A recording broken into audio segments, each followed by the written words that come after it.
Há muitas pessoas procurando o caminho de salvação. Não conseguem encontrar. Será que estão procurando de uma maneira certa? Jesus disse: conhecereis a verdade e a verdade vos libertará. Em Provérbios, capítulo 14, verso 12 diz: há caminho que ao olho do homem parece direito, mas o fim dele são os caminhos da morte.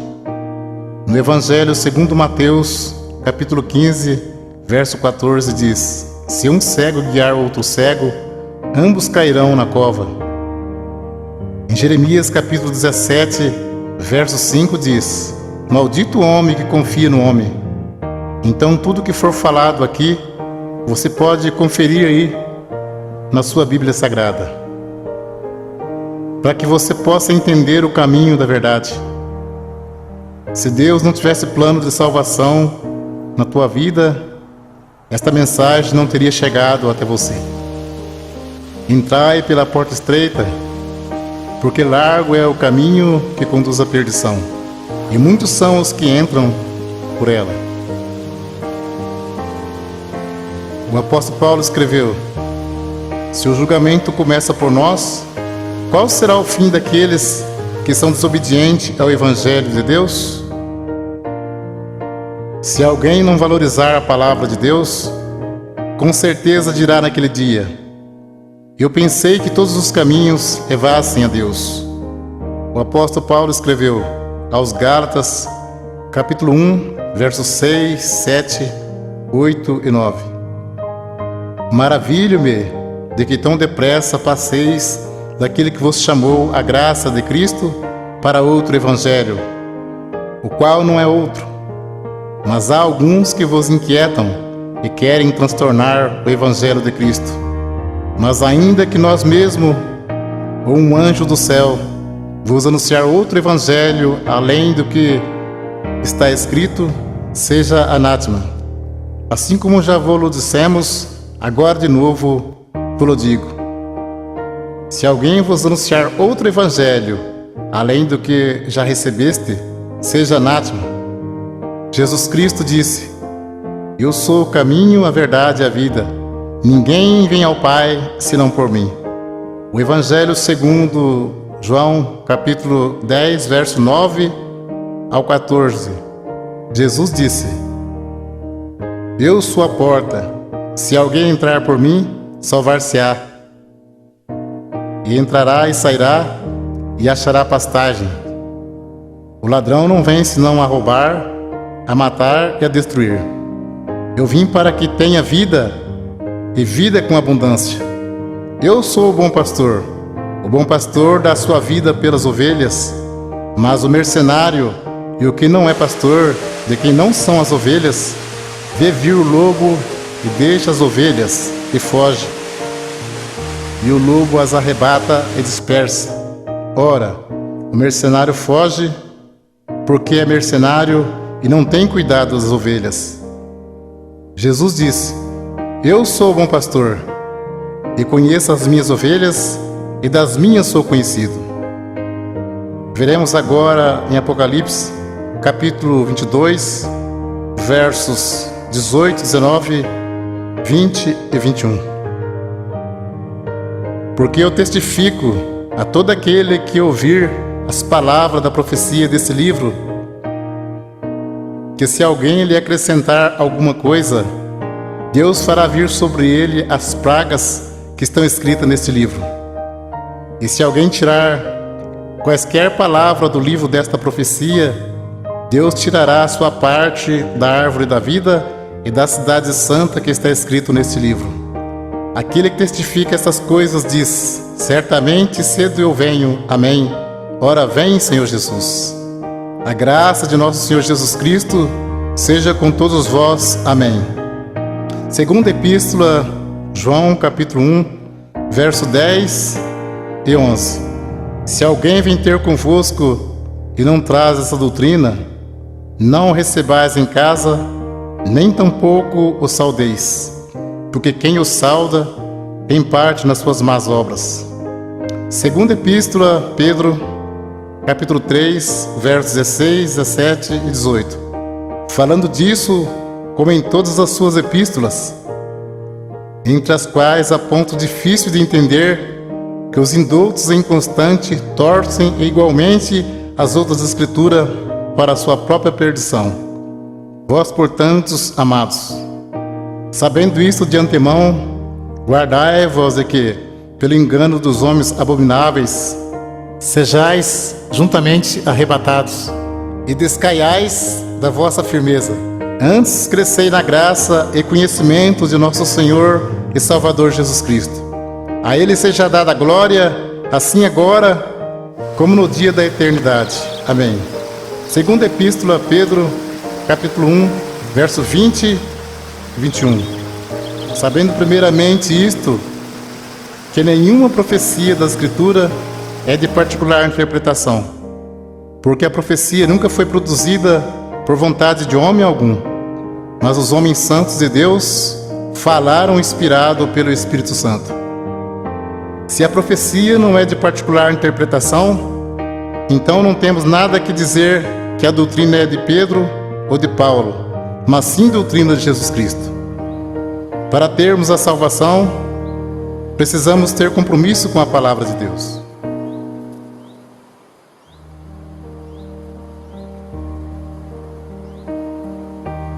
Vamos ver o batismo verdadeiro aos Efésios, capítulo 4, verso 4, 5, 6 e 7. Há um só corpo e um só Espírito, como também foste chamados em uma só esperança da vossa vocação. Um só Senhor, uma só fé, um só batismo, um só Deus e Pai de todos, o qual é sobre todos e para todos e em todos. Mas a graça foi dada a cada um de nós, segundo a medida do dom de Cristo. Batismo tem muitos, mas de acordo com a Bíblia, é só um. Vamos ver qual é o verdadeiro. Segundo Marcos, capítulo 16, verso 15, 16 e 17. Jesus disse: Ide por todo o mundo, pregai o Evangelho a toda criatura. Quem crer e for batizado será salvo, mas quem não crer será condenado. E estes sinais seguirão aos que crerem em meu nome. Expulsarão os demônios, falarão novas línguas, pegarão nas serpentes, e se beberem alguma coisa mortífera, não lhes fará dano algum. E porão as mãos sobre os enfermos e os curarão. Ora, o Senhor, depois de lhes ter falado, foi recebido no céu e assentou-se à direita de Deus. E eles, tendo partido, pregaram por todas as partes, cooperando com eles o Senhor e confirmando a palavra com sinais que se seguiram. Amém. Evangelho segundo João, capítulo 3, verso 3 ao 7. Jesus respondeu e disse-lhe: na verdade te digo, que aquele que não nascer de novo, não pode ver o reino de Deus. Disse-lhe Nicodemos: como pode um homem nascer sendo velho? Porventura pode tornar a entrar no ventre de sua mãe e nascer? Jesus respondeu: na verdade te digo, que aquele que não nascer da água e do Espírito não pode entrar no reino de Deus. O que é nascido da carne é carne, e o que é nascido do Espírito é Espírito. Não te maravilhes de ter dito: necessário vos é nascer de novo. O novo nascimento e a regeneração só se recebe pela fé em Jesus Cristo, que pelo nosso pecado foi entregue e ressuscitou para nossa justificação. Vamos ler agora quais palavras faladas no batismo, de acordo com a palavra de Deus. Atos dos Apóstolos, capítulo 2, versos 37, 38 e 39. As primeiras conversões. E ouvindo eles isto, compungiram-se em seus corações E perguntaram a Pedro e aos demais apóstolos: que faremos, varões irmãos? E disse-lhe Pedro: arrependei-vos, e cada um de vós seja batizado em nome de Jesus Cristo para perdão dos pecados, e recebereis o dom do Espírito Santo. Aos Colossenses, capítulo 3, verso 17: e quando fizerdes por palavras ou por obras, fazei tudo em nome do Senhor Jesus, dando por ele graças a Deus Pai. Continua o assunto do batismo. Evangelho segundo Mateus, capítulo 28, versos 16, 17, 18, 19 e 20. E os 11 discípulos partiram para a Galiléia, para o monte que Jesus lhe tinha designado. E quando o viram, o adoraram, mas alguns duvidaram. Disse Jesus: portanto, ide, ensinai todas as nações, batizando-as em nome do Pai, do Filho e do Espírito Santo, ensinando a guardar todas as coisas que eu vos tenho mandado. E eis que estou convosco todos os dias, até a consumação dos séculos. Amém. Então, conforme vemos, as palavras faladas no batismo de imersão nas águas é: em nome de Jesus Cristo te batismo, e em nome do Pai, do Filho e do Espírito Santo. Como se sauda o povo de Deus quando se encontra ou se despede? Aos Colossenses, capítulo 3, verso 15: e a paz de Deus, para a qual também foste chamados em um corpo, domine em vossos corações e sede agradecidos.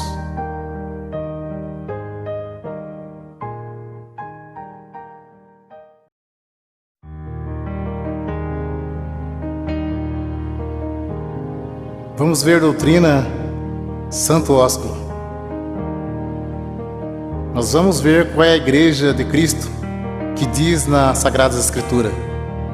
Aos Romanos, capítulo 16, versos 16, 17 e 18: saudai-vos uns aos outros com santo ósculo.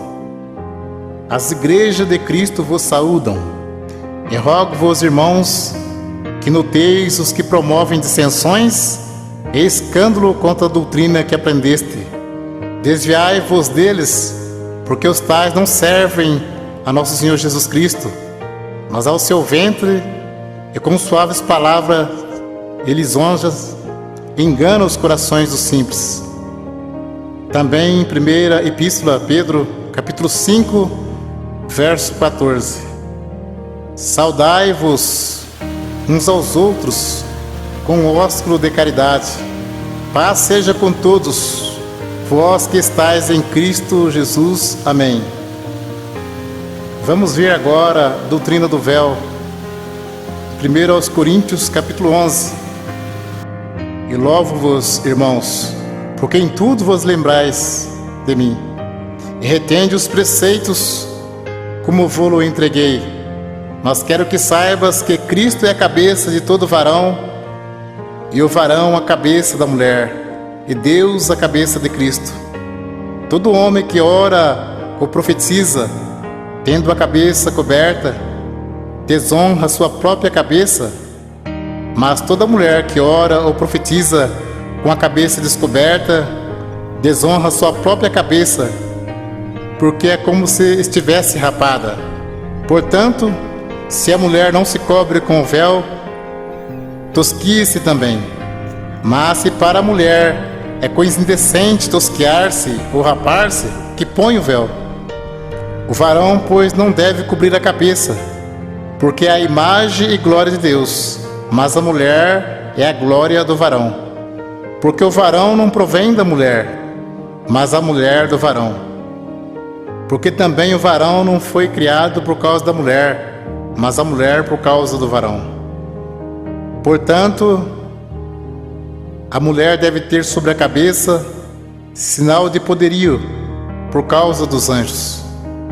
Todavia, nem o varão é sem a mulher, nem a mulher sem o varão no Senhor. Porque como a mulher provém do varão, assim também o varão provém da mulher. Mas tudo vem de Deus. Julgai entre vós mesmo. É decente que a mulher ore a Deus descoberta? Ou não vos ensina mesmo a natureza que é desonra para o varão ter cabelos crescidos? Mas ter a mulher cabelos crescidos lhe é honroso, porque o cabelo lhe foi dado em lugar de véu. Mas se alguém quiser ser contencioso, nós não temos tal costume, nem as igrejas de Deus. Até o texto diz como as mulheres devem se apresentar-se na igreja. Então é bem claro, ter a mulher cabelos crescidos lhe é honroso, porque o cabelo foi dado em lugar de véu. Então, se o cabelo é dado em lugar de véu, não pode cortar nem tosquear. Mas se para a mulher é coisa indecente tosquear-se ou rapar, que põe o véu. Se tivesse escrito somente do cabelo, não mandaria pôr, porque o cabelo já está no lugar. Uma cortina você põe e tira. O véu a mulher põe e tira. Uma pergunta: julgai entre vós mesmo. É decente que a mulher ore a Deus descoberta? Não. Para você entender mais fácil, aqui fala de 2 mandamentos. A mulher não pode cortar o cabelo, porque ter a mulher cabelos crescidos lhe é honroso, e tem que pôr o véu branco. Portanto, a mulher deve ter sobre a cabeça sinal de poderio por causa dos anjos. Tem que se cobrir com o véu quando for orar e profetizar. Vamos ler 1 Coríntios capítulo 14, verso 32 ao 37. Fala sobre a necessidade de ordem no culto, porque os espíritos dos profetas estão sujeitos aos profetas, porque Deus não é Deus de confusão, senão de paz. Como em todas as igrejas dos santos, as mulheres estejam caladas nas igrejas, porque lhes não é permitido falar, mas estejam sujeitas, como ordena a lei. E se querem aprender alguma coisa, interroguem em casa seus próprios maridos, porque é indecente que as mulheres falem na igreja. Porventura saiu dentre vós a palavra de Deus? Ou veio ela somente para vós? Se alguém cuida ser profeta ou espiritual, reconheça que as coisas que vos escrevo são mandamento do Senhor. Um esclarecimento para você saber como é a Santa Ceia. Jesus celebrou a última Páscoa, que era uma vez ao ano, e celebrou a primeira Santa Ceia, que se segue uma vez ao ano. A Santa Ceia é a lembrança do sacrifício e da morte de Jesus Cristo por nós, até que Ele venha nos buscar. Ceia todo domingo ou todo mês não se encontra nas Sagradas Escrituras. Ceia todo mês é maneira de prender a pessoa firme no pagamento do dízimos. Cuidado com isso. Deus abençoe pela atenção. Que Deus cumpra na sua vida a oração que Jesus Cristo fez ao Pai. Segundo Mateus, capítulo 11, versos 25 ao 30. Naquele tempo, respondendo Jesus, disse: Graça te dou, ó Pai, Senhor do céu e da terra, que ocultastes estas coisas aos sábios e entendidos, e revelaste aos pequeninos. Sim, ó Pai, porque assim te aprouve. Todas as coisas me foram entregues por meu Pai, e ninguém conhece o Filho, senão o Pai, e ninguém conhece o Pai, senão o Filho, e aquele a quem o Filho quiser revelar. Vinde a mim, todos que estáis cansados e oprimidos, eu vos aliviarei. Tomai sobre vós o meu jugo e aprendei de mim, que sou manso e humilde de coração, e encontrarei descanso para as vossas almas, porque o meu jugo é suave e o meu fardo é leve.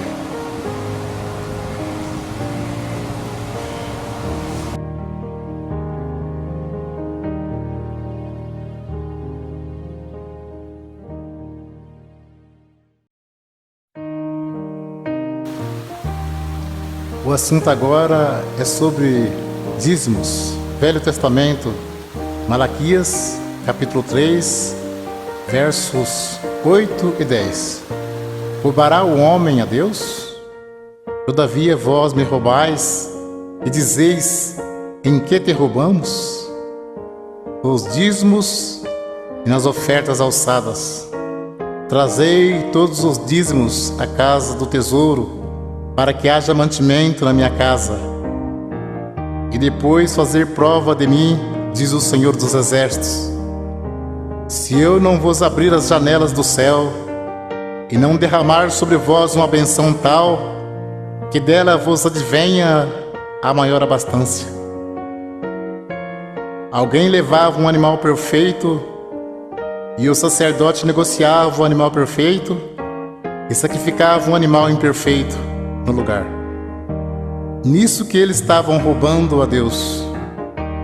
Digo sempre, Deus não usa dinheiro. Coleta é para o próprio bem do povo de Deus. Se Deus não abrisse as janelas do céu e não mandasse chuva, a terra não produzia alimento. As tribos de Israel receberam herança, menos a tribo sacerdotal, que era a tribo dos levitas. Eles não receberam herança. Então eles recebiam parte do dízimos para se manter. Por isso que dizia, trazer os dízimos para que haja mantimento na casa do tesouro. Não se tratava de dinheiro, mas de mantimento. Não há mais casa do tesouro. Jesus disse, minha casa é chamada por todas as nações casa de oração. Evangelho segundo Mateus, capítulo 10, versos 5 ao 10. Jesus enviou esses 12 e lhe ordenou dizendo, não ireis pelo caminho das gentes, nem entreis em cidade de samaritanos, mas ide diante as ovelhas perdidas da casa de Israel. E indo pregai, dizendo, é chegado o reino dos céus. Curai os enfermos, limpai os leprosos, ressuscitai os mortos, expulsai os demônios, de graça recebestes, de graça dai. Não possuai ouro, nem prata, nem cobre em vossos cintos, porque digno é o operário do seu salário. Nem alforje para o caminho, nem duas túnicas, nem alparcas, nem bordão, porque digno é o operário do seu alimento. Podemos cumprir com alegria a missão de anunciar o Evangelho da graça. Jesus já pagou a nossa salvação com o precioso sangue que Ele derramou no duro madeiro da cruz. Enviando o apóstolo disse, de graça recebeste, de graça dai. Não precisa explorar ninguém. A parte material, Deus tudo provê na nossa vida. Jesus Cristo, sendo Filho de Deus, não poderia vir desfazendo a lei de Deus. Tanto é que Ele foi circuncidado ao 8º dia, segundo o uso da lei. Foi levado ao templo para ser consagrado, segundo o uso da lei. E cumpriu celebrando a última Páscoa. Então Ele cumpriu a lei e trouxe a graça. A lei e os profetas duraram até João. A graça e a verdade vieram por Jesus Cristo. Hebreus capítulo 7, verso 9, 18 e 19. E para assim dizer, por meio de Abraão até Levi, que recebe dízimos, pagou dízimos, porque o precedente mandamento é abrogado por causa da sua fraqueza e inutilidade. Pois a lei nenhuma coisa aperfeiçoou, e desta sorte é introduzida uma melhor esperança, pelo qual chegamos a Deus. Hebreus capítulo 7, versos 12, 13 e 14. Porque mudando-se o sacerdócio, necessariamente se faz também mudança da lei. Porque aquele de quem essas coisas se dizem pertence a outra tribo, da qual ninguém serviu ao altar, visto ser manifesto que nosso Senhor procedeu de Judá, e concernente a esta tribo, nunca Moisés falou de sacerdócio, porque dele assim se testifica: tu és sacerdote eterno, segundo a ordem de Melquisedeque. Jesus procedeu da tribo de Judá, e não da tribo de Levi, que era a tribo dos sacerdotes. Então, se muitos espertalhões pregam que tem que pagar dízimo hoje, por que eles não se preocupam em cumprir mais algum mandamento da lei? Porque o assunto deles é só dinheiro. Procura enganar, sendo que dízimos era para que houvesse mantimento na casa do tesouro. Muitos querem tirar proveito para ganhar dinheiro, dizendo: digno é o obreiro do seu salário. Mas isto é mesmo que dizer: digno é o obreiro do seu alimento. O apóstolo Paulo disse em Atos capítulo 20, versos 33 a 36: de ninguém cobicei a prata, nem o ouro, nem o vestido. Vós mesmos sabeis que para o que me era necessário a mim e aos que estão comigo, essas mãos me serviram. Tenho-vos mostrado em tudo que, trabalhando assim, é necessário auxiliar os enfermos e recordar as palavras do Senhor Jesus, que disse: mais bem-aventurado coisa é dar do que receber. E havendo dito isto, pôs-se de joelhos e orou com todos eles. Mas o assunto viver do Evangelho era alimento, e não receber dízimos. Para você entender mais fácil, os apóstolos poderiam viajar em missão e ficar na casa de alguém não crente e ali se alimentar por alguns dias. E como Deus estava chamando também pessoas pobres, em vez dos apóstolos pedir dinheiro aos novos convertidos, eles os ajudavam. Vamos ler aos Romanos capítulo 15, versos 26 e 27. Porque pareceu bem a Macedônia e a Caia fazerem uma coleta para os pobres dentre os santos que estão em Jerusalém. Isso lhe pareceu bem, como devedores que são para com eles, porque se os gentios foram participantes dos bens espirituais, devem também ministrar os temporais. Confira esse assunto com atenção. Paulo disse em 1 Coríntios, capítulo 9, verso 12 ao 14 e 15 ao 18. Se outros participam deste poder sobre vós, por que não mais justamente nós? Mas nós não usamos desse direito, antes suportamos tudo para não pormos impedimento algum ao Evangelho de Cristo. Não sabeis vós que os que administram o que é sagrado comem do que é do templo, e que os que de contínuo estão junto ao altar participam do altar? Assim ordenou também o Senhor aos que anunciam o Evangelho que vivam do Evangelho. Mas eu de nenhuma destas coisas usei, e não escrevi isso para que assim se faça comigo, porque melhor me fora morrer do que alguém fazer vã esta minha glória. Porque se anuncio o Evangelho, não tenho do que me gloriar, pois me é imposta esta obrigação. E ai de mim se não anunciar o Evangelho. E por isso, se eu faço de boa mente, terei prêmio. Mas se de má vontade, apenas uma dispensação me é confiada. Logo, que prêmio tenho que, evangelizando, proponha de graça o Evangelho de Jesus Cristo, para não abusar do meu poder no Evangelho. E Paulo disse: outras igrejas despojei, deixando de receber salário, para vos anunciar de graça o Evangelho de Jesus Cristo.